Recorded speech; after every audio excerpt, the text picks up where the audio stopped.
Hey guys, so this is an update about the sweet spot stickers, and more of an update actually about production issues and lack of skill. I think we'll call it that. So let's give you an update. So you probably saw, you've probably seen some of the sweet spot stickers. We put some pictures out in the last update. You see a couple on there. Now you probably even just see on there, right? I mean, look at that orange one. If it'll go into focus properly, there you go. You could probably see that. See how it's kind of faded around the edges? It's kind of gone out of focus now, but so these stickers that we had done, and this is one example of how I feel when you work with professional companies and they let you down. I don't know whether it's a British thing. I mean, maybe I've been working with quite a few British companies on this, but I mean, the same happened with South Korea, right? I mean, anyway, let's cover the sweet spot stickers. So basically, we ordered from a company that specialises in making stickers for phones. Right, this is their specialism. We ordered stickers that were for the back of phones.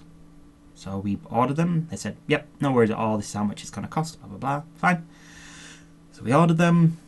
We said, "Are they going to be okay?" They said, "Yes." Great. They come. They're not cut into size. Not the end of the world. Got a bunch of people, friends and stuff that'll come around. We'll have a couple of beers. We'll cut them into size. So I think, well, I'll put some on some phones.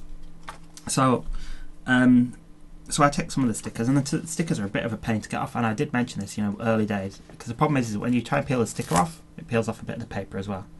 So you see there, it's hardly sticky at all. It's not sticky at all. If it falls, it's backwards. Actually, it's more stickier on the wrong side. And this is from a company. These are from a company that specialise in making stickers for phones. So you'd have thought they'd have got experience and skills in making these things. So it takes about a week for us to get. We test them. We say these are the problems that we've got. Firstly, we struggle to peel them off. Secondly, they seem to be rubbing off when they're on the back of phones, which is even the phones that I keep in my test units that don't even go in my pocket hardly. For some reason, the sticker was fading on them after 3 or 4 days.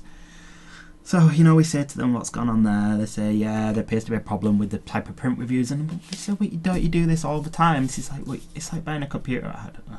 I can't think of a good analogy right now, but yeah, it's frustrating. When you work into a tight schedule like we are, when something fails like this, from a company that do this as their core business, you have to question the level of skill that goes into in some of these companies, and it's just a little bit frustrating. And of course, we received prototypes of these stickers, by the way, and they work fine. So they obviously tried to do a cheap production run, which is slightly offensive and it's a bit annoying. Thankfully, we got this done a few weeks before we needed the stickers, and they've run a second batch off free of charge, and they're going to sort it all out. But it's just, don't fail first time. Do it right. Do the job right. And yeah, tell me it's going to take an extra week or whatever, but do it right. Don't make me... I sent a bunch of these stickers off to go get trimmed. So somebody spent 4 or 5 hours of their life trimming all these stickers down by hand. And I'm not going to get that time back or the money back. I can't ask the sticker company for that resource back.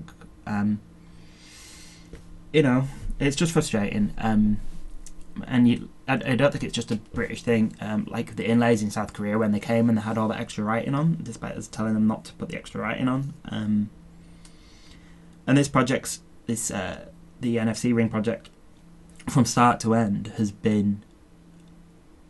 failed first on pretty much every single leg of the journey. So some stuff that we've got right, like the packaging, is fine, not a problem at all. The apps, for example, we've had to refactor 3 or 4 times. We've had to rewrite them, and it's me that's written them, so I know about failure, and it's frustrating. And this is just really an update, just to kind of explain to other people that are going to do Kickstarter projects that be prepared to fail on most aspects when you go from prototype production to production. Never, my rule now in general in prototyping is your actual final prototype is your first production run. If you're doing less than 1,000 or whatever, even if you're making a fork and you've had a prototype fork sent through from a factory and they say we can make it for this cost and this is the quality you're going to get, until you've had a production run, you've not finished your prototyping. And I think this is something that could kick. I think it's worthwhile knowing for other future people that are looking to do a Kickstarter project that, yeah, one prototype is just not enough. Do a production run, and until then, this is important for Kickstarter backers because hopefully it'll help you understand the risks a bit more and why projects can struggle. And that's because if you're let down on something as simple as stickers, right, which should be relatively elementary to create, if you're let down on something that simple, then imagine how difficult it is to produce an item that's got 50 components, such as a complex piece of electronics. Even if they've got a working prototype that they can show you and it's finalized, there's still a lot of risk. The journey is still not even really begun. My rule of thumb now and my takeaway from this is until you've done a production run, you've not got a working prototype.